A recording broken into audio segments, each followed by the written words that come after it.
उत्तर प्रदेश में छठे मरहले के इंतखाबात जारी, 11 बजे तक तकरीबन 22% पोलिंग रिकॉर्ड।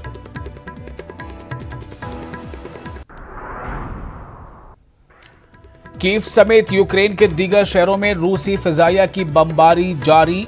मारियोपोल में रूस की तबाहकुन शेलिंग शहरी खौफ हरास और जहनी अजियत में मुब्तला। फिच और बॉडीज ने रूस क्रेडिट रेटिंग 6 पायदान किया कम। आलमी बिरादरी की पाबंदियों के मनफी असरात रूस की मईशत पर हो रहे हैं मरतब।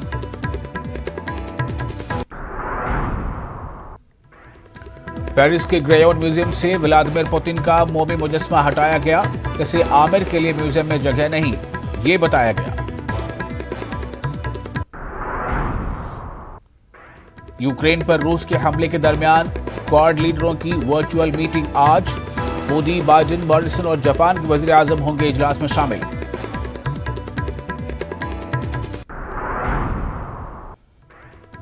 महाराष्ट्र असेंबली में स्पीकर के खिताब के दौरान जबरदस्त हंगामा आराई। गवर्नर भगत सिंह कोश्यारी खिताब अधूरा छोड़कर निकल गए। शिवाजी महाराज से मुतालिक गवर्नर के मुतनाज़ा तबसरे पर हुक्मरान जमात के अराकीन ने किया हंगामा।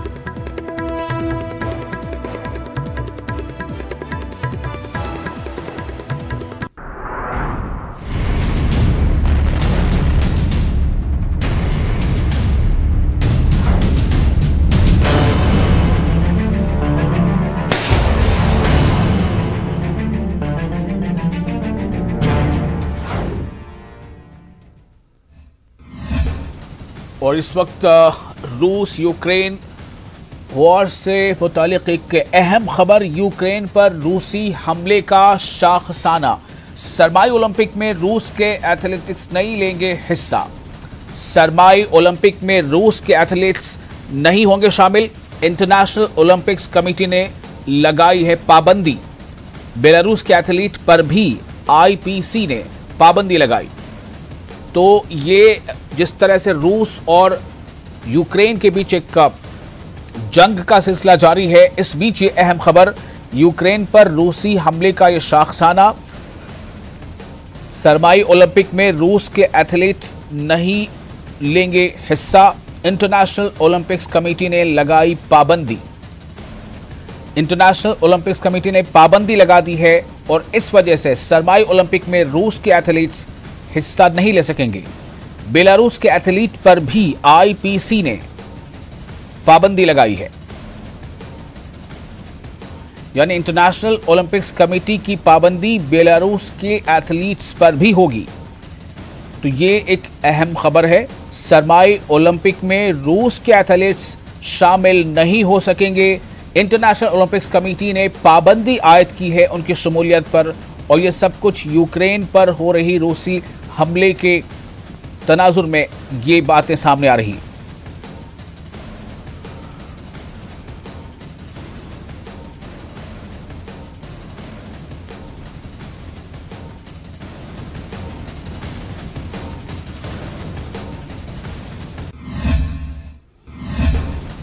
और एक और अहम खबर है, यूक्रेन की मदद का ऐलान किया गया है।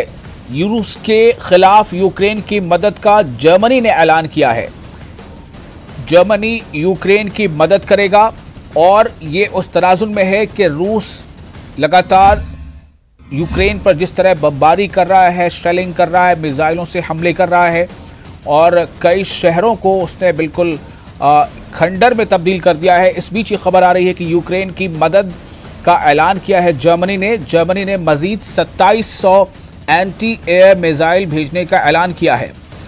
तो इस तरह से जो यूक्रेन के सदर व्लादिमीर ज़ेलेंस्की का ये बार बार कहना था कि हमारी मदद, हमें चाहिए कि आलमी बिरादरी हमारी मदद करे, हम इस जंग में तन्हा रह गए हैं, लेकिन अब ये मदद के ऐलान का सिलसिला और दूसरी तरफ रूस पर कई तरह की पाबंदियों के आयद करने का सिलसिला अब ये तवील होता जा रहा है।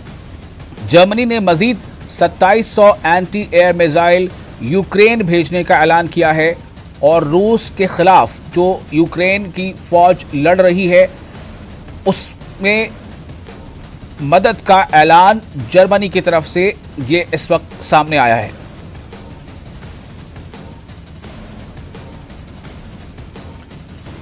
रूस का जदीद तरीन मौलिक हथियारों से यूक्रेन पर जमीनी, समुद्री और हवाई रास्तों से तबाहकुन हमला 8वें रोज भी जारी है। यूक्रेन की दारकूमत कीव और दूसरे शहरों में बुध की रात से जुमेरात की सुबह तक धमाकों की जोरदार आवाजें सुनी गई हैं। मारियोपोल में भी रूस की तबाहकुन शेलिंग की खबर है। यूक्रेन की फौज ने दावा किया है कि मारियोपोल अभी भी उनके कब्जे में है, जबकि रूसी अफवाज की पेशकदमी नाकाम रही है। मकामी मीडिया के मुताबिक कीव और खारकीव में बड़े पैमाने पर धमाकों की आवाजें सुनी गई हैं। कीव के रिहायशियों को फौरी तौर पर महफूज पनाहगाह का रुख करने की हिदायत दी गई है। इसी तरह यूक्रेन के शहर खारकीव में एक हुकूमती एहलकार ने बताया है कि रूस के फजाई हमले में 2 बच्चों समेत 8 शहरी मारे गए हैं। इससे कबल यूक्रेन ने खर्सियोन पर रूसी कब्जे की तस्दीक की है। रूसी हमलों के पेश नज़र पूरे यूक्रेन में हवाई अलर्ट जारी किया गया है। रूस की जंगी कार्रवाइयों की आलमी सतह पर मजम्मत किए जाने का सिलसिला भी जारी है। अक़वाम मुत्तहिदा की जनरल असम्बली में रूस के यूक्रेन पर हमले की मजम्मत और इसके अफवाज के फौरी इनखला से मुतालिक एक करारदाद मंजूर की गई है। दूसरी तरफ मॉस्को और सेंट पीटर्सबर्ग में जंग के खिलाफ मुजाहरे जारी हैं।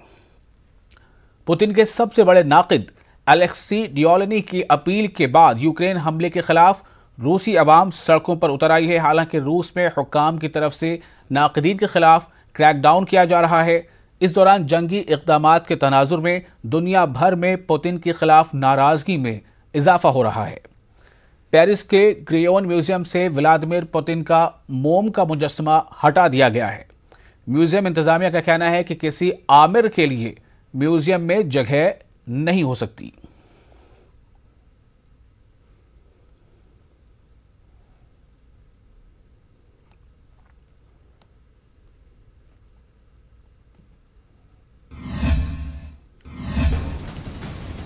और इस वक्त महाराष्ट्र से एक अहम खबर, मनी लॉन्ड्रिंग केस में नवाब मलिक को ईडी ने अदालत में पेश किया। नवाब मलिक की तहवील आज खत्म हो रही है। गिरफ्तारी के खिलाफ नवाब मलिक ने बॉम्बे हाई कोर्ट से रुजू किया है। तो नवाब मलिक से जुड़ी ये अहम खबर, महाराष्ट्र की जो सरकार है उससे भी जुड़ी ये खबर है। अमित हमारे नुमाइंदे हमारे साथ जुड़ चुके हैं मुंबई से फोन लाइन पर। अमित, क्या जानकारी मिल रही है? क्या नवाब मलिक के लिए राहत का पल आने वाला है या उनकी मुश्किलें अभी कम शायद नहीं होने वाली? देखिए, नवाब मलिक की ईडी अदालत में सुनवाई शुरू हो गई थी और नवाब के वकील की तरफ से हाईकोर्ट में जो याचिका दी गई थी उसे ईडी अदालत में रखा गया। अदालत को जानकारी दी गई कि नवाब की तरफ से हाईकोर्ट में मामले को रद्द करने और उनकी गिरफ्तारी अवैध की याचिका दाखिल की गई है। अभी सुनवाई जो है 10-15 मिनट के रोकी गई है क्योंकि ईडी के अधिकारी जो है वो कोर्ट में नहीं पहुंच पाए हैं। मैं आपको बताऊं कि हाईकोर्ट में जो है याचिका दी गई थी और कल उस पर सुनवाई भी हुई थी कि नवाब ने याचिका दी थी कि उन्हें जो है अवैध तरीके से जो है गिरफ्तार किया गया है और ये कोई केस बनता ही नहीं, जबरन उन्हें जो है फंसाया जा रहा है। तो इस मामले में जो है कल सुनवाई भी हुई थी और ईडी ने जो है अपना जवाब फाइल करने के लिए 7 दिन का समय मांगा था। तो उस 7 दिन का समय जो है उस मामले में दिया गया था कल। और मैं आपको बताऊं कि जब कल जो है सुनवाई हो रही थी तो अमित देसाई जो मलिक के वकील हैं, उन्होंने बुधवार को अदालत में कहा कि उनके मुवक्किल खिलाफ दर्ज मामला और उनकी गिरफ्तारी सत्ता के दुरुपयोग का एक बुरा उदाहरण है और कुर्ला के एक प्लॉट के मालिक नवाब मलिक और डी कंपनी के सदस्यों के कथित लेन देन पर अमित देसाई ने कल कोर्ट को बताया था कि सौदे में शामिल 2 लोग, हसीना पारकर जो दाऊद इब्राहिम की बहन और सलीम पटेल जो हसीना पारकर का ड्राइवर था, वो दोनों भी दुनिया में नहीं है और इस मामले में मलिक का नाम घसीटने से उनके खिलाफ गलत धारणा जो है वो बनती है। तब ईडी की तरफ से पेश जो additional solicitor general Anil Singh ने हलफनामा दाखिल करने का समय मांगा था और कोर्ट ने इस मामले की अगली सुनवाई 7 मार्च की तारीख तय की गई है। तो उन सारे मुद्दों को आज कोर्ट में रखा गया नवाब मलिक के वकील की तरफ से, लेकिन अभी जो है सुनवाई जो है 15 मिनट के रुकी हुई है क्योंकि ईडी के अधिकारियों का आना जो है अभी कोर्ट में बाकी है। जैसे वो ईडी के अधिकारी आते हैं, अपना पक्ष रखते हैं, तब इस मामले की सुनवाई जो है दोबारा शुरू होगी। तो मतलब ये समझा जाए कि नवाब मलिक को राहत मिल जाएगी, इस बारे में अभी खोलकर कहा नहीं जा सकता। अभी अदालत के ऊपर है कि जब ईडी के अफसरान आएंगे तो वो क्या बातें रखते हैं। क्या उम्मीद की जा रही, जैसा आपने बताया कि जो नवाब मलिक के वकील हैं उन्होंने इसका एक ग्राउंड तैयार किया है, ये बताने की कोशिश की है कि गिरफ्तारी जो है वो गलत तरीके से हुई है और ये मामला उतना ऐसा है नहीं, बल्कि ये राजनीति से प्रेरित नजर आ रहा है। क्या आपका तजुर्बा क्या कहता है अमित, क्या होने वाला है आगे? देखिए, ईडी जो है सबसे बड़ी चीज आज क्या होगी, जो रिमांड कॉपी रखी जाएगी कोर्ट में, जिसके बिना पे जो है ईडी जो है अपना पक्ष रखेगा, वो रिमांड कॉपी में कितनी महत्वपूर्ण बातें लिखी है वो सबसे इंपॉर्टेंट होगी। दूसरी बात यह, सूत्र हमारे ये बता रहे कि ईडी जो है और हिरासत जो है नवाब मलिक की चाहती है, क्योंकि इसी मामले में नवाब मलिक के भाई कप्तान मलिक और नवाब मलिक के बेटे फराज मलिक दोनों को जो है ईडी ने सम्मन किया था, लेकिन दोनों जो है अभी तक ईडी के सामने पेश नहीं हुए। उन्होंने समय मांगा था, हालांकि समय दिया गया है या नहीं दिया गया इस बात की जानकारी ईडी के अधिकारियों ने अभी तक साझा नहीं की है। तो दोनों पहुंचे नहीं है, अभी सिर्फ नवाब से पूछताछ चल रही है। तो कहीं ना कहीं अभी पूछताछ करना बाकी है, और ये भी हो सकता है कि आने वाले दिनों में जब इन दोनों को दोबारा सम्मन भेजा जाए, यानी कप्तान मलिक को, फराज मलिक को, तो तीनों को आमने सामने बिठाकर पूछताछ की जा सकती है। तो आज की हेयरिंग और रिमांड कॉपी ये दोनों बहुत महत्वपूर्ण है कि आखिरकार ईडी ने अपना पक्ष मजबूत रखने के लिए किन मुद्दों को रिमांड कॉपी में दर्शाया है। अमित, क्या कप्तान मलिक या फरहान मलिक के अलावा क्या नवाब मलिक के बारे में कुछ नरमी कोर्ट दिखा सकती है, क्योंकि नवाब मलिक के जो है वो सरकार का हिस्सा हैं, वो कैबिनेट मिनिस्टर हैं? देखिए, ये सारा कुछ तथ्यों के आधार पे आपको याद होगा, इसके पहले भी जो एनसीपी के मंत्री थे और होम मिनिस्टर थे यहाँ पर, उनको भी जो इसी तरीके से मनी लॉन्ड्रिंग मामले में जो है गिरफ्तार किया गया था, अनिल देशमुख। और जिस तरह से ईडी ने अपना पक्ष रखा और एक के बाद हियरिंग शुरू हुई, और आज वो अभी भी न्यायिक हिरासत में है, उनकी जमानत नहीं हुई है। तो ये कह सकते हैं कि मंत्री हैं या सत्ता पक्ष के हैं, उन पे रियायत सिर्फ सबूतों को देखते हुए होगा। क्या पक्ष ईडी रखता है, क्या उसका पक्ष मजबूत है, या जो नवाब मलिक के वकील हैं ये कोर्ट को समझाने में जो है वो साबित हो सकते हैं कि भाई ये पक्ष गलत रखा गया और ये ऐसा कोई मामला बनता नहीं है। और जिन दो लोगों का नाम लिया जा रहा है, यानी हसीना पारकर जो दाऊद इब्राहिम की बहन थी, और सलीम पटेल जो हसीना पारकर का ड्राइवर था जिससे जमीन खरीदी गई थी, ये दोनों अपना पक्ष रखने की दुनिया मौजूद नहीं है, दोनों की मृत्यु हो चुकी है। तो अब सारा दारोमदार ये है कि ईडी अपना पक्ष क्या रखता है और उस पर कोर्ट क्या संज्ञान लेता है। चलिए, बहुत शुक्रिया अमित, तफसील से हमारे नाजरीन को यह सब कुछ बताने के लिए। तो ईडी का क्या रुख होगा, वो किस बात पर जोर डालेगा? अदालत में सुनवाई होनी है, लेकिन ईडी के अफसरान अभी पहुंचे नहीं हैं, इसलिए नवाब मलिक का अगले 1-2 घंटों में क्या होने वाला है? क्या नवाब मलिक को राहत मिल जाएगी, क्या या फिर उन्हें फिर से रिमांड में लिया जा सकता है? ये बहुत तरह के सवाल अभी बाकी हैं। एक और अहम